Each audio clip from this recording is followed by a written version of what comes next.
Hi friends, welcome to தினிமினி சமையல்.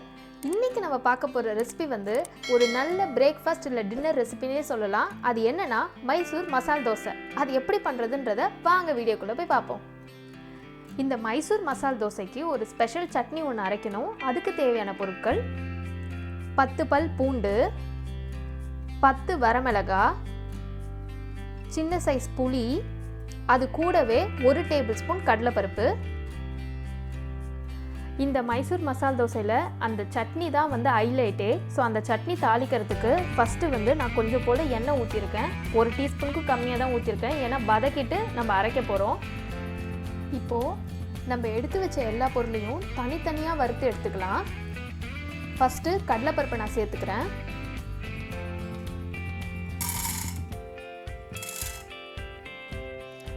நல்லா பொன் முறுவலாக வறுத்துக்கோங்க. அவ்வளோதான், நம்மளோட கடலைப்பருப்பு நல்லா இந்த மாதிரி செவந்துடுச்சு. இப்போ வந்து இதை எடுத்து ஓரமாக வச்சுட்டு அடுத்த பொருளை சேர்த்துக்கலாம். இதை தனியாக எடுத்து வச்சுருங்க ஒரு கிண்ணத்தில். இப்போது அதே பேனில் நம்ம எடுத்து வச்ச பூண்டை சேர்த்துக்கலாம். பூண்டையும் நல்லா செவக்க வறுத்துக்கோங்க. பூண்டு இந்த அளவுக்கு செவந்தா போதும். இதை வந்து நம்ம தனியாக எடுத்துகிட்டு அடுத்த இன்க்ரீடியன்ஸை ஆட் பண்ணிக்கலாம். அடுத்து இதில் வந்து நம்ம எடுத்து வச்ச புளியை சேர்த்துப்போம். இதுவும் இந்த புளியும் நல்லா பொரியணும். அவ்வளோதான், நம்ம புளியும் நல்லா பொரிஞ்சாச்சு. இதையும் எடுத்து ஓரமாக வச்சிடலாம். கடைசியாக நம்ம எடுத்து வச்ச மிளகாவை சேர்த்துக்கலாம். மீடியம் ஃப்ளேம்லேயே வச்சுக்கோங்க, இல்லைன்னா வந்து ரொம்ப புகை வந்துடும்.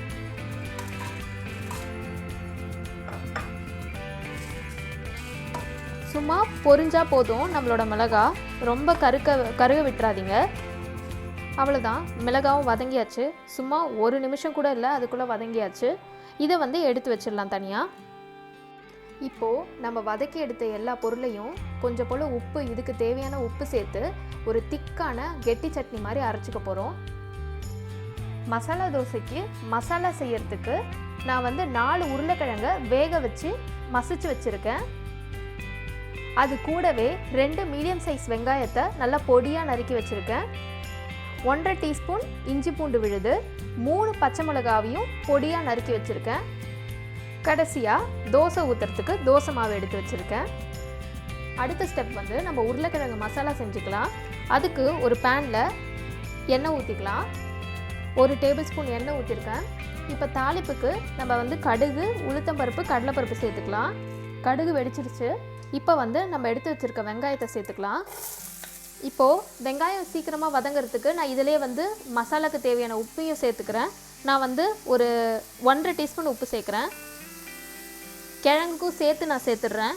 இது கூடவே நம்ம அரிஞ்சு வச்சுருக்க பச்சை மிளகாவையும் சேர்த்துக்கலாம். வெங்காயத்து கூட சேர்ந்து வதங்கக்குள்ளே நல்லாயிருக்கும். வெங்காயம் நல்லா வதங்கிடுச்சு. இப்போ இந்த ஸ்டேஜில் நம்ம ஒரு 1/2 டீஸ்பூன் போல் மஞ்சள் பொடி சேர்த்துக்கலாம்.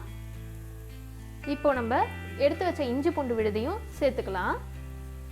போட்ட இஞ்சி பூண்டு விழுது நல்லா வதங்கிடுச்சு. இப்போ கடைசியாக நம்ம மசிச்சு வச்ச உருளைக்கிழங்கை சேர்த்துக்கலாம்.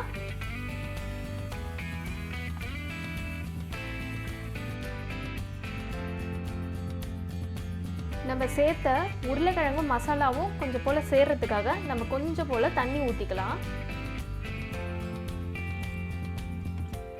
அவ்வளோதான், நம்மளோட உருளைக்கிழங்கு மசாலா வந்து நல்லா ரெடி ஆகிடுச்சு. இந்த மாதிரி க்ரீமியாக இருந்தால் போதும். ரொம்ப தண்ணியாகவும் இருக்கக்கூடாது, ரொம்ப கெட்டியாகவும் இருக்கக்கூடாது. இந்த பதத்தில் இருந்தால் தான் நீங்கள் தோசையில் வந்து ஸ்ப்ரெட் பண்ணுறதுக்கு ஈஸியாக இருக்கும்.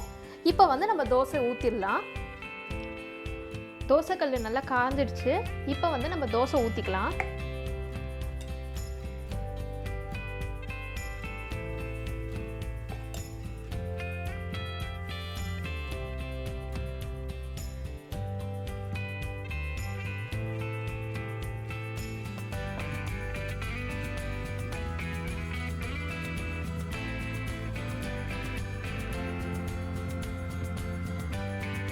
தோசை நல்லா மெலிசாக ஊற்றியாச்சு.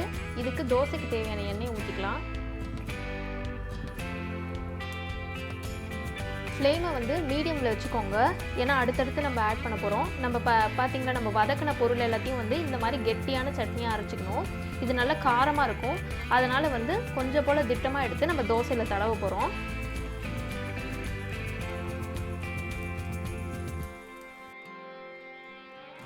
இப்போ அடுத்து நம்ம செஞ்சு வச்ச உருளைக்கிழங்கு மசாலாவை வச்சுக்கலாம். அதையும் கொஞ்சம் நல்லா ஸ்ப்ரெட் பண்ணி விடுங்க.